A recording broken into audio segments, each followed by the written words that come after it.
ஆண்டவராகிய இயேசு கிறிஸ்துவின் ஈடு இணையற்ற நாமத்திலே உங்கள் அனைவரையும் அன்போடு வாழ்த்தி வரவேற்கிறேன். சமாதானத்தின் தேவன் உங்கள் ஒவ்வொருவருக்கும் சமாதானத்தை அருளுவாராக. திருப்புமுனை நிகழ்ச்சியானது ஒவ்வொரு வாரம் ஒவ்வொரு நபர்களை சந்திக்கிறோம். ஒரு சில வாரங்கள் ஒரே நபர்கள் அநேக வாரங்கள் தொடர்ந்து ஆண்டவர் அவர்கள் வாழ்விலே எவ்வளவு நன்மையான காரியங்களை செய்தார், அற்புதங்களை செய்தார் என்ற அற்புதமான சாட்சியை சொல்லக்கூடிய நிகழ்வே திருப்புமுனை நிகழ்ச்சியாக இருக்கிறது. தேவனுடைய அபரிதமான ஆசீர்வாதம் உங்கள் வாழ்க்கையில் இருக்கணும். நீங்கள் எந்த ஊரில் இருக்கீங்கன்னு எனக்கு தெரியாது, எந்த இடத்துல இருந்து எந்த சூழ்நிலையில் இருந்து இந்த நிகழ்ச்சியை பார்த்து கொண்டிருக்கிறீர்கள் என்றே தெரியாது. ஒருவேளை நீங்கள் ஒரு வேலைக்காக காத்து கொண்டிருக்கலாம், மருத்துவமனையில் அனுமதிக்கப்பட்டிருக்கலாம், குடும்ப உறவுகளிலே சவால்களை சந்தித்து கொண்டிருக்கலாம். இந்த நாளில் உங்கள் வாழ்க்கையை மாற்றக்கூடிய ஒரு தேவன் இருக்கிறார். உங்கள் வாழ்க்கையை மாற்றக்கூடிய ஒரே ஒருவர் தேவன் மாத்திரமே. அவரை சார்ந்திருக்கணும். அவர்கிட்ட நம்ம பெட்டிஷனை நம்ம போடணும். இப்போ இந்த அற்புதமான சாட்சியை கேட்பதற்கு என்னோடு கூட ஏறக்குறைய 11 வாரங்கள் சகோதரி ஜெசிந்தா, சகோதரி இந்திரா அவர்கள் வாழ்வில் நடந்த ஒரு அற்புதமான காரியங்களை சொல்லி கொண்டிருக்கிறாங்க. எந்த நாளிலும் இந்த அற்புதமான சாட்சியை கேட்க என்னோடு கூட வரும்படியாக உங்களை அன்போடு கேட்டுக் கொடுக்குறேன். இந்த நாளில் உங்களை நான் அன்போடு வாழ்த்தி வரவேற்கிறேன். தேவ நாம மாத்திரமே அவருக்கே மகிமையை நம்ம செலுத்துவோம். உங்கள் வாழ்க்கையில் நீங்கள் செய்த ஒவ்வொரு காரியமும் அவருடைய ஒரு கிருபை தான் பெரிய அற்புதமாக இருந்திருக்கிறது. இந்த நாளில் நீங்கள் என்ன வசனம் சொல்ல விரும்புகிறீங்க? நானும் என் வீட்டாருமோ வென்றால் கர்த்தரையே சேவிப்போம். நம்ம ஜாஷுவா சொன்னது மாதிரி நானும் என் வீட்டாருமோ என்றால் கர்த்தரையே சேவிப்போம். இப்போ உங்கள் மத்தியில் நிறைய ஆயிரக்கணக்கான பேர் இருக்கிறாங்க, பிரஜாதிகள் இருக்கிறாங்க, கிறிஸ்தவங்க இருக்கிறாங்க, நிறைய பேர் இருக்கிறாங்க. அப்போ அவங்க மத்தியில் நிறைய சூழ்நிலைகள் வரும்போது நீங்கள் ஜாஷுவா இருந்த மாதிரி தான் நானும் என் வீட்டாருமோ என்றால் கர்த்தரையே சேவிப்போம். மிக ஒரு அற்புதமான ஒரு காரியம். நீங்கள் இந்த நாளில் என்ன சாட்சி சொல்ல விரும்புகிறீங்க? நிறைய இவங்க தான், ஏன்னா பெற்றோர்கள் இருக்கிறாங்க, பேரண்ட்ஸ் பிள்ளைங்க நான் சொன்னது மாதிரி அங்கே வர்றப்போ வருவாங்க. அந்த பிள்ளைங்க கொஞ்ச நாள் இருக்கிறப்போ அப்பா ஒரு நேரம் அம்மா இறந்துடுறாங்க, அப்பா இறந்துடுறாங்க. அப்படி இருக்கிறதுல இப்போ அந்த இதில் இருக்கிறதுல ஒவ்வொரு பிள்ளைங்களுக்கு அப்பாவும் இருக்க மாட்டாங்க, அம்மாவும் இருக்க மாட்டாங்க. அங்கே வந்ததுக்கப்புறம் 2 பேருமே இறந்துருவாங்க. அப்படி ஒரு 2-3 பிள்ளைங்க அப்படி இறந்துட்டாங்க. அதில் ஒரு பையனு கூட அப்பாவும் இறந்துட்டாங்க, அம்மாவும் இறந்துட்டாங்க. அவன் காஷ்மீர் உள்ள பையன்.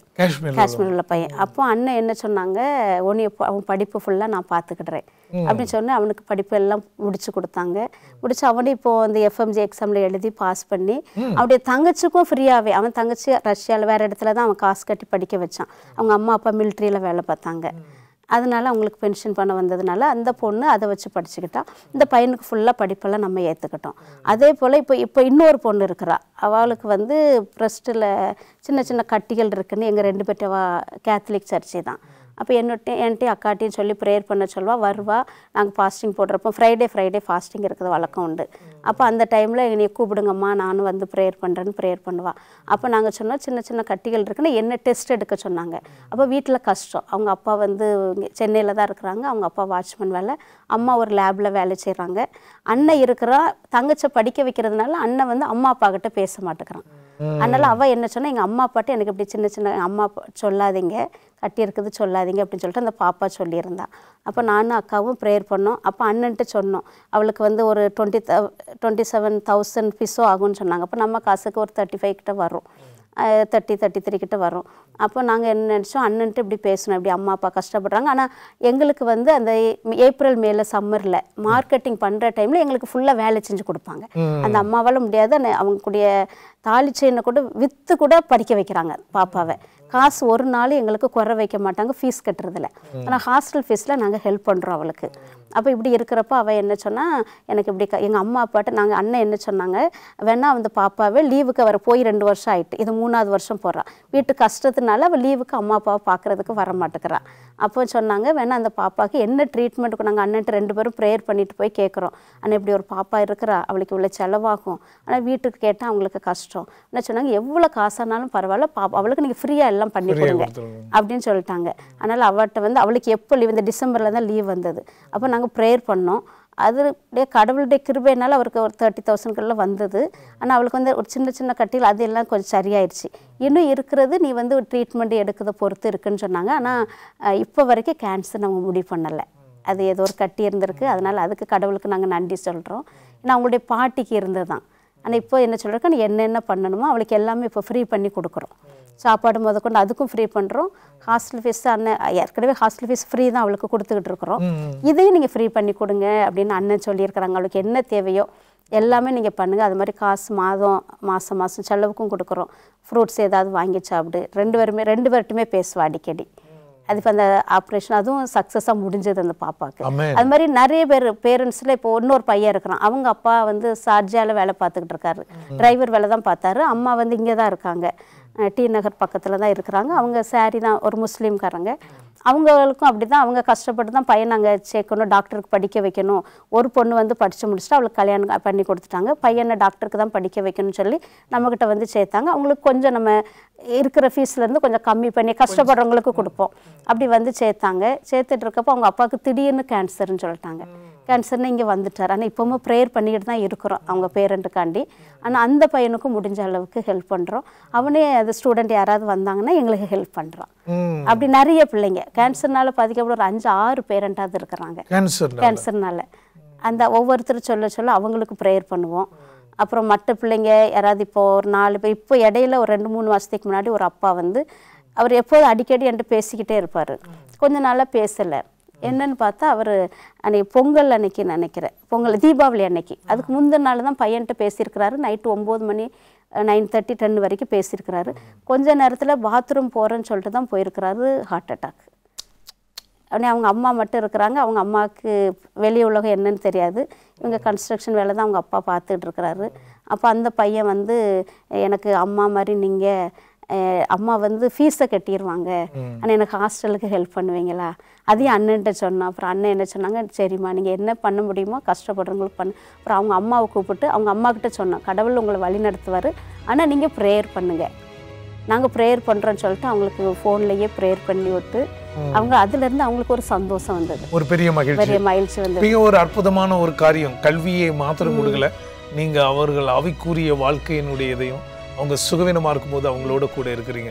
கிறிஸ்துவுக்குள் பிரியமான தேவனுடைய பிள்ளைகளை சற்று காத்திருங்கள், மீண்டும் உங்களை சந்திக்கிறேன். மீண்டுமாய் நாம் திருப்புமுனை நிகழ்ச்சிக்குள்ளே கடந்து செல்கிறோம். ஜெபத்தோடு என்னோடு கூட வரும்படியாய் உங்களை அன்போடு கேட்டுக்கொள்கிறேன். அப்போது சிஸ்டர், நீங்கள் உங்கள் வாழ்வில் இன்னைக்கும் நீங்கள் அப்படி நின்று பார்க்குறீங்க, ஆண்டவர் என்னோடு கூட எவ்வளவோ அற்புதமாக இருந்திருக்கிறார். எல்லா காலகட்டத்திலும் விழுந்து நிற்கும் போதும் விழும்போதும் எல்லா சூழ்நிலையிலும். இன்னைக்கு உங்களுக்கு ஒரு மறக்க முடியாத ஒரு நிகழ்வு என்ன? நாங்கள் வந்து தனி ஜெபம், குடும்ப ஜெபம், நாங்கள் 2 பேர் சேர்ந்து செய்கிற ஜெபம், இதெல்லாம் போக செயின் ப்ரேயர்னு ஒன்று வைப்போம். அப்போது அதில் வந்து முக்கியமான ஒரு சில காரியங்களை எடுத்து வச்சு, இப்போ என் பையன் திருமணத்துக்கெல்லாம் நல்ல ஒரு பொண்ணு கிடைக்கணும், நல்ல பொண்ணுன்றதை விட கடவுளுக்குள்ளே அவனை கொண்டு வரணும், அந்த மாதிரிலாம் ப்ரேயர் பண்ணி அதெல்லாம் நிறைவேறிட்டு வந்துச்சு. அப்போது அந்த செயின் ப்ரேயரில் என் தங்கச்சி ஒருத்தி யூகேல இருக்கிறா. அவள் பொண்ணுக்கு ஒரு சிக்னஸ் வந்துச்சு, எனக்கு அது பேர் தெரியல, ஏதோ ஒரு பெருசாக பேர் சொல்கிறாங்க. சின்ன பிள்ளை, 11 வயசு தான். இது வந்து 1000ல் ஒருத்தருக்கு அந்த சிக்னஸாக ஏதோ ஒன்று வரும். அது வந்து உடம்பு வீக்காகும், படுக்கையில் இருப்பாங்க, சாப்பிட மாட்டாங்க. அது கண்டுபிடிக்க முடியாத ஒரு வித்தியாசமான ஒரு சிக்னஸ். பிழைப்பாளா மாட்டாளா அந்த லெவலுக்கு போயிருச்சு. ஹாஸ்பிட்டலில் ரொம்ப நாள் அட்மிட் பண்ணியிருந்தாங்க. இவ கூப்பிட்டு அழுறா, என் பிள்ளைக்கு இப்படி ஆயிடுச்சுன்னு. அப்போது அவளே சொல்லுவா, சரி நம்ம என்ன செய்வோம், எல்லாத்தையும் ப்ரேயரில் தான் வைக்கணும், வேறு வழியே கிடையாது அப்படின்னு சொல்லிட்டு செயின் ப்ரேயர் பண்ணுவோம் அப்படின்னு சொல்லிட்டு செயின் ப்ரேயருக்கு நாங்கள் ஆட்கள் சேர்த்தோம். எல்லாரையும் சேர்த்து ஒரு மாதத்துக்கு மேலே பண்ணியிருப்போம் ப்ரேயர். நாங்கள் வாரத்தில் ஒரு ஜெபம் மாதிரி 1 மாதத்துக்கு கூடயே பண்ணணும், செயின் ப்ரேயர் பண்ணணும். அவளுக்காக ஊக்கமாக நிறைய ஜெபம் பண்ணோம், அவ கூட சேர்ந்து இருக்கிற எல்லா சிக்னஸ் இருக்கிற பிள்ளைங்களுக்கெல்லாம். அப்போது இவ்வளோ சோர்வடைஞ்சிட்டே ஜெபம் பண்ண அவளுக்கு இன்னும் வீக் ஆகிக்கிட்டு தான் போனாலும் ஒழிய இம்ப்ரூவ்மெண்ட் கிடைச்ச மாதிரி இல்லை. அப்போது என் தங்கச்சி ஆக்சுவலாக ஒரு ஜெப வீராங்கனை, நல்ல ஜெபம்னா அவளுக்கு நல்ல செய்வா. அவளே சோர்வடைஞ்சிட்டா. என்னக்கா கடவுள் எனக்கு மட்டும் ஏன் இப்படி தர்றாரு, இது எனக்கு இல்லை, நான் இனி கடவுளை தேட போறதில்லை. பிரேயர் பிரசங்கம் நல்லா பண்ணுவா அப்படின்னு. நீ இங்க பாரு, அந்த மாதிரி வார்த்தை பேசக்கூடாது, அது தப்பு. நீ உன்னோட என்கரேஜ்மெண்ட்டை எனக்கு நிறைய, நான் ஜெபத்துக்குள்ள இருக்கிறேன், அப்படி ஜெபம் பண்ற. அவளோட ஹஸ்பண்ட் கூட ஒரு நான் அட்வென்டிஸ்ட் தான், அவரை கூட அட்வென்டிஸ்டாக மாற்றி நீ அவரெல்லாம் கொண்டு வந்து இன்னைக்கு அவர் ஊழியம் செய்கிற அளவுக்கு கொண்டு வந்துட்ட, மாற்றி கொண்டு வந்திருக்கிற. நீ சோர்வடைஞ்சிடக்கூடாது, இன்னும் ஊக்கமாக ஜெபம் பண்ணு. ஒருவேளை கடவுளுக்கு விரோதமாக நம்ம ஏதோ செய்கிறோம், இல்லை கடவுள்கிட்ட இன்னும் நெருங்கலை, இன்னும் அதிகமாக நம்ம நெருங்க நீ சோர்வடையக்கூடாது, சரியாயிருவோம் பிள்ளைக்கு அப்படின்னு சொல்லிட்டு திரும்ப செயின் ப்ரேயர் வச்சுக்கிட்டே இருந்தோம். ஜெபம் பண்ண அவளுக்கும் சுகம் கிடைச்சிச்சு. இன்னைக்கு நல்லா இவ 2 வருஷம் ஆச்சு, இப்போ அவளுக்கு 13 வயசு. நல்ல சுகத்தோட ஸ்கூலுக்கெல்லாம் போயிட்டு வரா. ஸ்கூலுக்கெல்லாம் போக முடியாமல் இருந்தா, இப்போ ஸ்கூலுக்கெல்லாம் போயிட்டு வரா. கடவுளுடைய கிருபையினால ஆசீர்வாதத்தால நல்லா இருக்கிறா, ஹெல்த்தியாக இருக்கிறா. இன்னும் அவளுக்கு நல்ல ஹெல்த்து, நல்ல இன்னும் இம்ப்ரூவ் ஆகணும் அப்படின்றது உங்களுடைய இது ஒரு பெரிய ஒரு அற்புதமான காரியம். அதாவது இப்போ செயின் ப்ரேயர் நீங்கள் வந்து எல்லா விதத்துலேயும் ஒரு ஜெபத்தில் இதோடு நிப்பாடலை. இப்போ நாங்களுமே வந்து செயின் ப்ரேயருங்கிறது நிறைய பேர் பண்ண மாட்டாங்க. இது ஊழியம் பண்ணக்கூடியவங்களும் பொதுவாக பெந்தேகோஸ்தே சர்ச்சில் இதில் இருக்கிறவங்க இவங்க தான் ரொம்ப அதிகமாக பண்ணுவாங்க. அட்வென்டிஸ்ட் சர்க்கிளில் வந்து இந்த செயின் ப்ரேயரே வந்து நிறைய பேருக்கு அது புரியவே புரியாது, இது என்னது அப்படின்னு. 1-2 பேருக்கு தான் புரியும். அதில் ஒரு ஆள் பெரிய பெரிய போதகர்கள் கூட அது அதிகமாக இதுக்கு முக்கியத்துவம் கொடுக்க மாட்டாங்க. ஆனால் நீங்கள் இன்றைக்கி நான் இதை நீங்கள் சொல்கிறத நான் பார்க்கும்போது மிக ஆச்சரியமாக இருக்குது. ஏன்னா ஒவ்வொரு வருஷமும் நாங்களும் 50 நாள் செயின் ப்ரேயர் வைப்போம். அதாவது நவம்பர் மாதத்துலேருந்து டிசம்பர் 27ஆம் தேதி வரைக்கும் 50 நாள், டிசம்பர் 14 13 தொடங்கி 27ஆம் தேதி முடித்து அந்த வருஷம் முழுதும் ஆண்டவர் அற்புதமாக நடத்துனதுக்கும், புது வருஷத்தில் ஆண்டவர் நம்முடைய ஊழியங்களையும் எல்லாவற்றையும் ஆசீர்வதிக்கணுங்கிறதுக்கு எங்கள்கிட்ட இருக்க எல்லா பைபிள் இருக்கிறோம். அரை மணி நேரம் 24 மணி நேரமும் அப்படியே 50 நாளும் தொடர்ந்து ஜெபம் பண்ணும். அப்போது இது சொல்லும்போது கூட நிறைய பேருக்கு இது புரியாது, இது என்னதோ ஒன்று சொல்லிக்கிட்டு இருக்காரு போல் அப்படின்னு. ஆனால் நாங்கள் இப்போ ஒரு 10-15 வருஷமாக பண்ணிக்கிட்டு இருக்கிறோம். மெட்ராஸ்லையும் 2000 ஒரு ஊழிய எழுப்புதல் நடந்துச்சு. ஊழிய எழுப்புதல் டக் பேச்சுலர், மார்க் ஃபின்லே இப்படியெல்லாம் வரும்போது பாஸ்டர் துரைராஜ்னு ஒருத்தர் தான். அப்போ அவங்களும் இங்கே இருக்கிற பைபிள் ஒர்க்கர் நாங்கள் எல்லோரும் இதை செய்வோம். அப்போது இது வந்து என்னென்னா, இந்த செயின் ப்ரேயருங்கிறது ஒரு பெரிய ஒரு அற்புதமான ஒரு காரியம். அப்போது நீங்கள் வந்து அதை கடவுள் இந்த தரிசனத்தை உங்களுக்கு பெரிய இதாக கொடுத்துருக்குறார். பெரிய இது ஒரு சாதாரண ஒரு காரியம் இல்லை. நிறைய பேருக்கு இது ஏதோ ஒரு ப்ரேயர் சொல்கிறாங்க போல் அப்படின்னு நினச்சி விடாங்க. ஆனால் அப்படி இல்லை. ஏன்னா தொடர்ந்து கூட்டாக சேர்ந்து பிரார்த்தனை பண்ணும்போது அதில் ஒரு பெரிய வல்லமையின் சக்தி இருக்குது, ஒரு பெரிய வல்லமையின் ஞானம் இருக்குது, ஒரு பெரிய வல்லமையின் ஆசீர்வாதம் இருக்குது. அதனால் இந்த நாளில் நான் மிக மகிழ்ச்சி அடைகிறேன். ஆண்டவர் வந்து நீங்கள் இவ்வளவு வேலைகள், குடும்ப காரியங்கள், பிள்ளைகள், நீங்கள் இதில் நேரம் எடுத்து நீங்கள் இப்படி ஒரு காரியம் செஞ்சது, அது ஆண்டவர் ஒரு பெரிய அற்புதத்தையும் செஞ்சுருக்கிறார். இப்போ எனக்கு தெரியுது, நீங்கள் சொன்ன மாதிரி அவங்க வந்து அந்த பொண்ணு வந்து இன்றைக்கி 13 வயசு தான். ஆனால் அவங்க எதிர்காலத்தில் இது அவங்களால மறக்கவே முடியாது. ஒரு பெரிய ஒரு அற்புதமான ஒரு காரியமாக இருக்கிறது. ஆண்டவர் நிச்சயமாக நீங்கள் ஜெபம் மாத்திரம் பண்ணலை, கூட்டு பிரார்த்தனை எல்லாரும் சேர்ந்து ஒன்றாக கூடி மன்றாடும்போது ஒரு விசேஷ வல்லமையை ஆண்டவர் அதாவது நம்ம மாத்திரம் இல்லை, எல்லாருமே காணக்கூடிய ஒரு பெரிய பாக்கியத்தை ஆண்டவர் கொடுத்திருக்கிறாரு. அதனால் நிச்சயமாக ஆண்டவர் உங்களை என்ன பண்ணணும், ஆசீர்வதிக்க வேணும். கிறிஸ்துவுக்குள் பிரியமான தேவ பிள்ளைகளே, உங்களுடைய வாழ்விலே ஜெபத்திற்கு நீங்கள் எவ்வளவு முக்கியத்துவம் கொடுக்குறீங்க. உங்கள் வாழ்க்கையில் கடந்து வந்த பாதையிலும் நடந்து வந்த பாதைகளில் தோல்விகள், நெருக்கங்கள், அவமானங்கள், இப்படி நிறைய காரியங்கள் இருக்கலாம். ஆனால் நம்ம ஒன்றாக கூடி கூட்டு பிரார்த்தனை ஒன்றாக இணைந்து நம்ம ஜெபிக்கும்போது உங்கள் குடும்பத்தில் நீங்கள் உங்கள் குடும்பமாக சேர்ந்து ஜெபம் பண்ணலாம். அற்புதத்திற்கு சற்று காத்திருங்கள். மீண்டும் ஒரு அற்புதமான சாட்சியை கேட்க போறீங்க. மீண்டும் நாம் திருப்புமுனை நிகழ்ச்சிகளை கடந்து செல்வோம். தேவ பிரசன்னம் நம்ம எல்லாரோடு கூட இருக்கத்தக்கதாக தேவன் பலப்படுத்துவாராக. ஜெபத்தோடு இந்த நிகழ்ச்சிக்கு என்னோடு கூட வரும்படியாய் உங்களை அன்போடு கேட்டுக்கொள்கிறேன். இந்த நேரத்தில் தேவனுடைய ஒரு அபரிதமான ஆசீர்வாதம் நம்ம வாழ்க்கையில் ஒவ்வொரு நாளும் ஒவ்வொரு நிமிடமும் நம்ம கடந்து செல்வது அவருடைய ஒரு அனுக்கிரமான கிருபை தான். நம்ம வாழ்க்கையில் நம்ம நிற்கிறது எல்லா காரியமும். அப்போ நீங்கள் சொன்ன எல்லா சாட்சிகளும் ஒரு பெரிய ஆசீர்வாதமான காரியம். நீங்கள் என்ன சொல்ல விரும்புகிறீங்க உங்கள் சாட்சியாக? நான் 1000 நாளை பார்க்கலாம் இப்படி பிரகாரம் செல்லும் ஒரே நாள் நல்லது. இந்த வசனத்தை அடிக்கடி நான் சொல்லி ப்ரேயர் பண்ணுறதுல உண்டு. ஒவ்வொரு நாளும் ஒவ்வொரு நிமிஷமும் நம்ம இந்த உலகத்தில் வாழ்கிறது அவருடைய கிருபை இல்லாட்டினா நம்ம வாழ முடியாது. அது மாதிரி என்னுடைய அண்ணனை டேவிட் அண்ணனை எடுத்துக்கிட்டா ஒவ்வொரு நாளும் எந்தெந்த இடத்துல இருப்பாங்கன்னு நம்மளுக்கு தெரியாது. ஆமாம், எங்கே இப்போ இன்னைக்கு இந்த இடத்துல இருந்தாங்கன்னா ஆனால் அதுக்கு கடவுள் எப்படி பலனை தராருன்னு கடவுள்கிட்ட நாங்கள் ஜெபிக்கிறோம். ஜெபம் பண்ணினாலுமே ஒவ்வொரு நாளும் நாங்கள் நினைப்போம் இங்கே தனியாக போகிறாங்க எப்படி போவாங்களோ. நிறைய பேர் போட்டி பொறாமைகள் நிறைய இருக்குது உலகத்தில். இருந்தாலுமே அது எல்லாத்தையும் ஜெயிக்கிறதுக்கு கடவுள் பலனை கொடுக்குறாரு.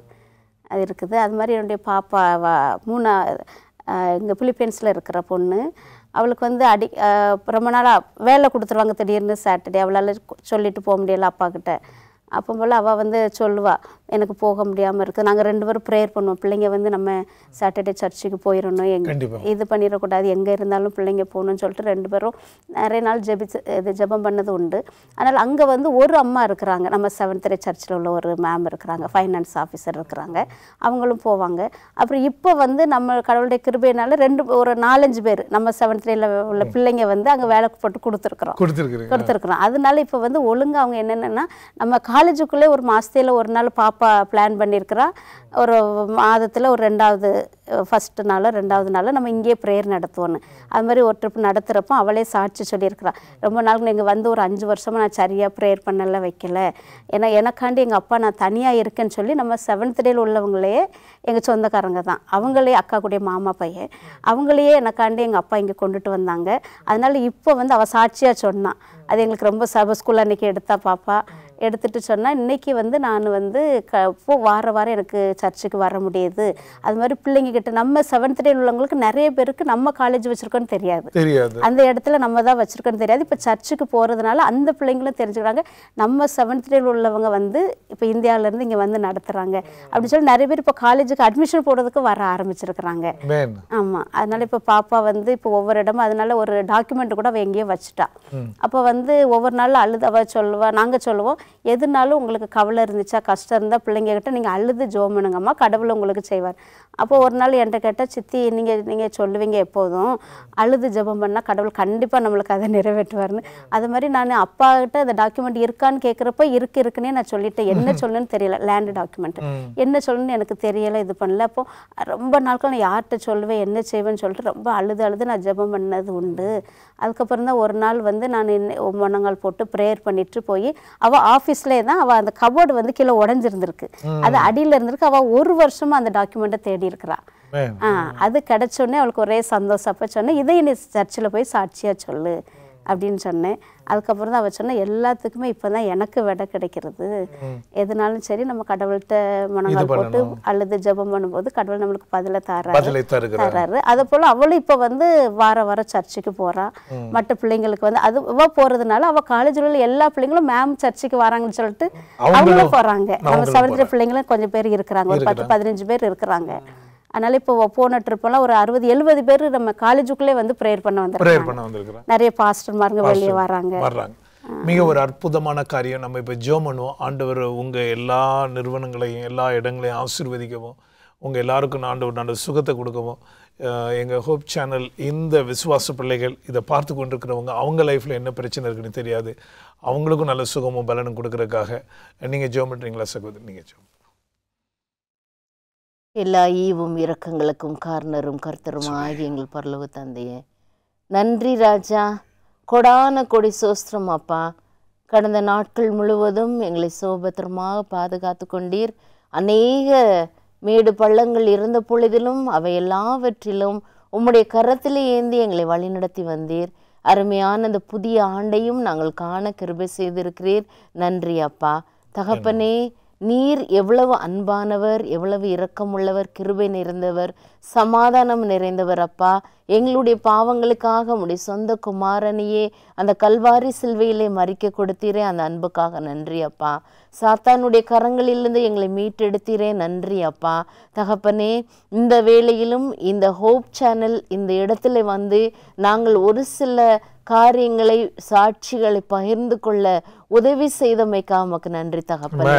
இதை நடத்தி வருகிற பிள்ளைகளோடு விசேஷமாக உம்முடைய கிருபை இருக்க வேண்டும். போதகர் ஜான்சனுக்காக ஜெபிக்கிறோம், அவர்களோடு உம்முடைய கிருபை இருக்க வேண்டும்.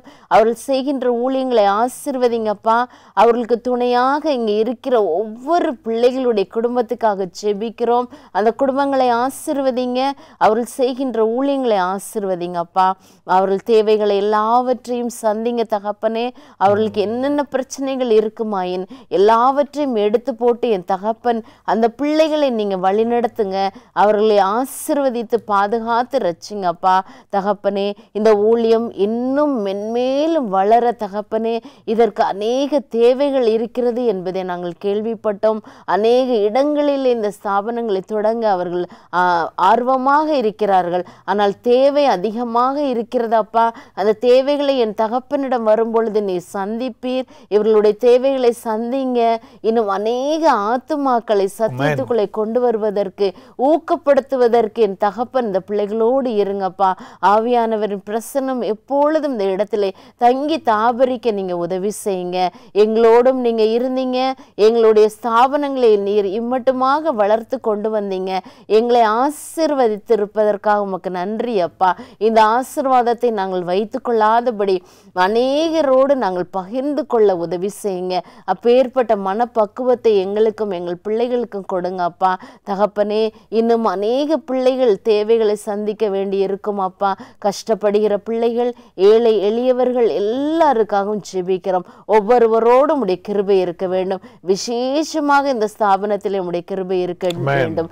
இந்த இடத்திலே உடைய பிரசன்னம் தங்கட்டும். உமது ஆவியானவர் இங்கே அசைவாடட்டும் அப்பா தகப்பனே. நாங்கள் நீர் வரும் மட்டும் உம்முடைய சத்தியத்தில் நிலைத்திருக்க எங்களுக்கு உதவி செய்யுங்க.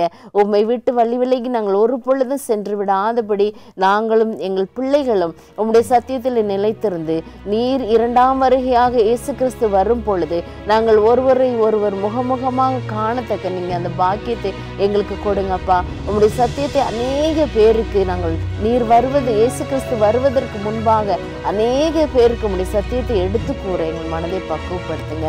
பாதுகாத்து கொள்ளுங்க, ரட்சிங்க, வழி நடத்துங்க தகப்பனே. நன்றி தகப்பனே. எங்களுடைய பாவங்கள், குற்றங்கள், குறைவுகள் எல்லாவற்றையும் மன்னித்து மீண்டும் இந்த இடத்திலே உம்முடைய ஆசீர்வாதத்தை நிரப்ப வேண்டும் என்று எங்களுக்காக பாடுபட்டு மரித்த இயேசுவின் புண்ணிய நாமத்திலே ஜெபம் கேளும் எங்கள் பிதாவே. ஆமென், ஆமென். தேவ சமாதானம் உங்களோடு இருக்கட்டும், உங்க குடும்பங்களோடு இருக்கட்டும், உங்களை வழிநடத்தி ஆசீர்வதிக்கட்டும். கிறிஸ்துவுக்குள் பிரியமான தேவ பிள்ளைகளே, ஆண்டவராய் இயேசு கிறிஸ்து சீக்கிரம் வரப்போகிறார். அவருடைய வருகைக்கு நீங்கள் ஆயத்தப்பட வேண்டும், மற்றவர்களை ஆயத்தப்படுத்த வேண்டும். மாரநாதா. ஆமென், ஆமென்.